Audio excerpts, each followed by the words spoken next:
Coming up on EagleVision News, California enters a second lockdown. And find out how one coffee shop is still serving its customers. Plus, we tell you how people are celebrating Christmas in the middle of a global pandemic. All this and more coming up on EagleVision News.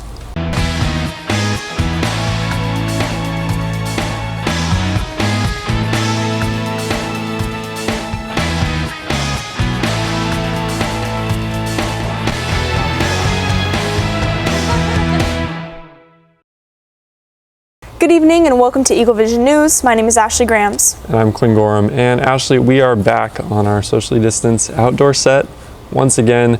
For the last time. I know. And it has been one heck of a semester, hasn't it?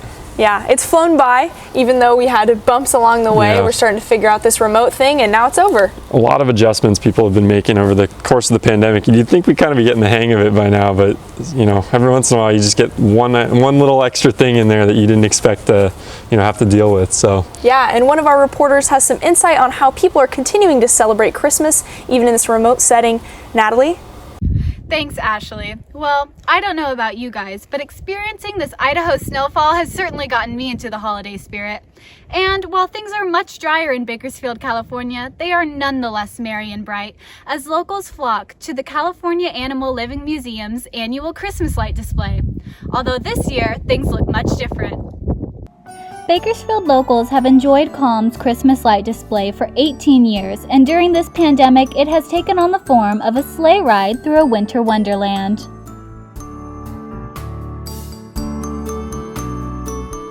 People came as kids, and now they're bringing their own kids, and so I just think it's important for some sense of normalcy and to give families that time together during the holiday time.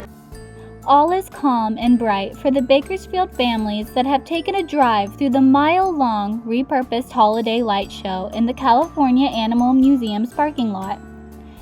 This festive walkthrough turned drive-through has been Calm's grandest fundraiser for almost 2 decades, and with the roller coaster of shutdowns and reopenings, Calm's administrator Steve Sanders says this fundraiser is just as important now as it always has been. Animals are happy to see people back, but I think this is important because it brings that much needed revenue so that we can continue to offer Calm to the community. The Illuminating Wonders by the Bakersfield local company Lightasmic presents displays of Christmas trees, zoo animals, and even famous Bakersfield motifs. And so we wanted to celebrate things like the Bakersfield Arch, the Bakersfield Sound, and just really as a way to say thank you to this amazing community and make us proud of the great place that we live. This drive-through light display running through January 2nd creates a new, safe entertainment experience that celebrates the tradition of Calm's holiday lights, all from the comfort and safety of your own vehicle. The beautiful drive-through lights at Calm has brought Christmas early to the city of Bakersfield this holiday season. It has caused a snowball effect of joy and wonder that keeps families looking forward to the celebration during the pandemic. Reporting from Cambridge, Idaho, I'm Natalie Willis. Back to you guys. Well, thank you so much, Natalie. Christmas lights are actually one of my favorite parts of the season, so I'm really glad that it's not canceled this year. that's right. And California is entering its second lockdown as the governor puts more restrictions on businesses. On Sunday, California reported more than 30,000 cases for the third consecutive day, setting a new record. The lockdown was issued for regions with less than 15% ICU capacity remaining. Los Angeles alone counted for more than 10,000 positive tests, as experts expect the number to rise as the holiday season continues. Under the new lockdown, it is prohibited for California residents to gather with anyone not in their own household. Southern California has not yet had this stay-at-home order imposed, but experts anticipate that a full lockdown is only a couple weeks away for Southern Californians. So we haven't yet heard how universities will be dealing with the vaccine, but we do know how Biola is dealing with the flu shot. I sat down last week with President Barry Corey to hear more about that. I think we're going to be rolling out some information on that. We're going to provide waivers for students. There'll be more details on that coming. So we think our approach is going to be a very fair approach on the flu shot. Biola University's reopening plans remain unknown for next semester. On December 1st, students expected to receive an email from Biola Internal Communications about reopening plans. However, the university pushed off the announcement to December 10th. The email did say University President Barry Corey and Pomona College President Gabrielle Starr are working with the Los Angeles Department of Public Health to determine a plan to repopulate LA campuses in the spring. The email also confirmed some spring semester classes will begin January 11th, and most traditional and graduate classes will start January 25th. Well, the coronavirus vaccine is certainly a hot topic right now across the world, and the UK is dealing with the problem in its own way. The United Kingdom has announced a plan to begin rolling out the coronavirus vaccine early next year. The UK is the first Western nation to approve Pfizer's COVID vaccine for distribution. The vaccine, which was announced in early November, is said to have over a 90% efficacy rate, extremely high for a vaccine. The first wave of shots will be administered this week to healthcare workers, nursing home residents, and the elderly. The UK has ordered 40 million doses, which is enough for 20 million people. In the US, the vaccine is still awaiting FDA approval. Well, as we talk about the path to recovery, one business is doing its best to keep its customers safe. Our reporter Shelly Novo has more on that story. I'm here at a new coffee shop called Nirvana Soul in downtown San Jose, California. Let's take a look. Sisters Bianca Ashalu and Jeronica Macy opened their shop smack in the middle of a pandemic. They've had their fair share of challenges, but the success has been profound. It had been 2 years really of us hustling to even make it this far. So quitting was just not an option. So we're just going to keep going, and whatever happens, happens. And we've been really, really fortunate. We've had a lot of community support, which is super cool. And it hasn't really let up so far. And so pandemic or otherwise, I guess we're doing okay. The fortunate thing is that there were other coffee shops that were already open. So they were already doing things that all we had to do was pretty much coffee. They were doing all the safety measures. So all we did was adopt it. And everyone's been really chill. We only have 6 people in at a time around there. Everyone has opportunity to actually come in and not be bumping into other people, which is an unexpected benefit of really experiencing the shop. I think this community was ready for something. Everyone wanted something happy, and we wanted to create a happy place from the beginning. And now it's here, and people are like, I'm going to do whatever I can to make sure you guys make it through this storm. Everyone's home, right? So sometimes people will even come in here on Zoom calls. They're like, I'm on a meeting, but but I want to get some coffee. It's really vibey, very lively in there. The bright pink walls really pop out and make you automatically feel excited. And yeah, good vibes. Veronica and I are bright and cheerful personalities. And a lot of specialty coffee is a little bit more sterile. It's very clean, and that's cool because this is a clean spot too, but it's just brighter. And we want it to reflect our personalities a little bit more. All we want to do is continue to bring more people together. Seeing how people responded to this one shop, people come in all the time and ask us if we can put one in their neighborhood. Obviously, we didn't know the conditions we would be opening in, but I feel geez, if you can make it in this condition, shoot, you can make it in any condition. So we're not discouraged. This has been Shelly Novo with EagleVision News. Thank you so much, Shelly.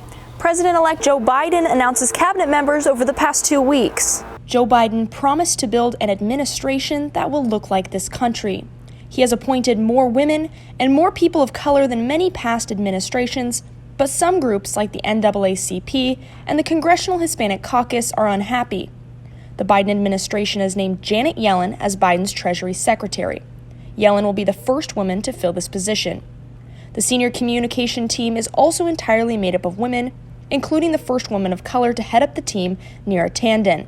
The Biden administration will continue to appoint members of the cabinet over the next several weeks. Well, getting closer to the inauguration means we're getting closer to the end of December, which is Christmas time. So, as the weather gets colder, let's see if we're allowed to pull out those holiday sweaters. Katelyn Quisenberry has our weather. Thanks, Ashley and Quinn. And while Biden is announcing his presidential cabinet this week and in the next following weeks, I'll be announcing your 10-day forecast for this week in the city of Los Angeles. So looking forward, we have an upper temperature in the 70s, and it will progressively dip down into the lower and upper 60s. The lowest it's going to get this week is going to be on Friday at 66 degrees, but it will be all sunshine this whole week. So be sure to get out there and enjoy your California winter while it still lasts. Back to you guys at the desk. Thank you so much, Katelyn. Now we go to our reporter, Michaela Hayes, for an update on this week's entertainment stories. Hi, my name is Michaela Hayes, and as we approach Mariah Carey's annual All I Want for Christmas Is You spike in revenue, I give you your 1-minute entertainment update. Just this last month, on November 6th, Netflix released a film called Jingle Jangle, which is a soon-to-be new Christmas classic. This stars Oscar winner Forrest Whitaker as the main character and protagonist toy maker, Veronica's Jangle. As his granddaughter Journey, played by Madeline Mills, brings him a sense of hope for the Christmas season, she encourages him to create a new toy before Christmas in replacement of the toy his apprentice stole and sold all over the world. Last but certainly not least, this is portrayed by a primarily black cast, which has been an incredible encouragement to many to see this representation in the media. If you're looking for an out-of-the-ordinary movie this Christmas, check out Netflix's new movie musical, Jingle Jangle. This has been Michaela Hayes with your 1-minute entertainment update. Thank you so much, Michaela. And to get us even more in the holiday spirit, one of our reporters, Travia Forte, teaches us how to make one of her family's favorite pies. Let's take a look. Happy holidays, everyone. Thanksgiving was a little over a week ago, and Christmas, Hanukkah, Kwanzaa are coming up very quickly. So from my family to yours, I thought I'd share a delicious pie recipe. And it's not pumpkin pie, it's sweet potato pie. Ever since I was a little girl, sweet potato pie has always been my favorite, and I would absolutely love when my grandma would make them. It was something that I waited for every single year. Unfortunately, my grandma passed away 2 weeks ago, so I will be dedicating this segment to her and her memory, so you will be enjoying the pies the same way I enjoyed them. From my family to yours. Let's get cooking. The recipe calls for a half a stick of butter softened, but I like to use 2, 1 cup of white sugar, but I prefer dark brown sugar, 2 eggs, a half a cup of milk, but I prefer evaporated milk, a half a teaspoon of ground nutmeg, a half teaspoon of cinnamon, 1 teaspoon of vanilla extract, and 1 unbaked pie crust. I like to do a simple crust, only a few ingredients: butter, flour, sugar, cinnamon, and a little bit of vanilla extract. You're going to want to mush that into your pan and poke some holes into it to get it ready to par bake for about 10 minutes. Before you get started on your pie filling, you're going to want to preheat your oven to 350 for about 6.5 minutes. Then you want to boil your sweet potato until the knife slides right through. Once your sweet potato is cooled off, you don't want to touch it while it's hot. You're going to peel it and get all that skin off. So once you're all finished with peeling it and getting it cubed up, you're going to want to blend it up all real nice and smooth like. And that way you got a rich, nice, velvety pie. So when making the sweet potato pie, it's not necessarily about the ingredients. It's about the taste of the pie.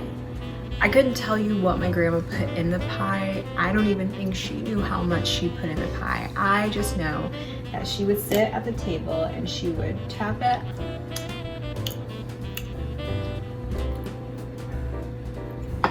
And add what needed to be added.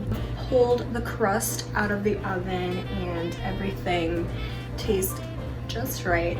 And you're just gonna pour it in there. Just kind of little, just do a little bit of little. You don't want to overfill the pie because you don't want it to spill over. You just want to put enough in there so that once you have your pie filling inside of the crust, you will bake at 355 for like 55 minutes to an hour, or till you jiggle it, give it a little jiggle, and it doesn't move, or if you put a toothpick in it, nothing comes off. You're looking for the pie to be a nice golden brown color along the edges. Give it a few minutes, let it cool, we can cut and eat. Once your pie is out of the oven and cooled on, you can cut yourself a nice healthy looking piece and have a bite. We are hot. Now it's hot from my family to yours. Happy holidays. Ashley, Quinn, back to you. That was good though. It's good pie. Well, Ashley, I don't know about you, but I think that pie looked absolutely delicious. I was a little worried at first when she said sweet potato. I was like, I've never had a sweet potato pie, but by the end, Travia, you convinced me I'm gonna have to give it a shot. Yeah, and putting that Christmas music in there really kind of set the mood for the holiday spirit, got us in that Christmas mood. But we are at a time of the year where we're able to look back and reflect on the crazy year that 2020 has been. Yeah, we've been able to bring you news about the presidential election, COVID, the pandemic, vaccines, and Biola reopening at some point. Yeah, and it's truly been our pleasure to bring you guys the news. So make sure to check us out on Facebook, Twitter, and Instagram. And for the last time, I'm Ashley Grams. And I'm Quinn Gorham. Thank you so much for joining us tonight.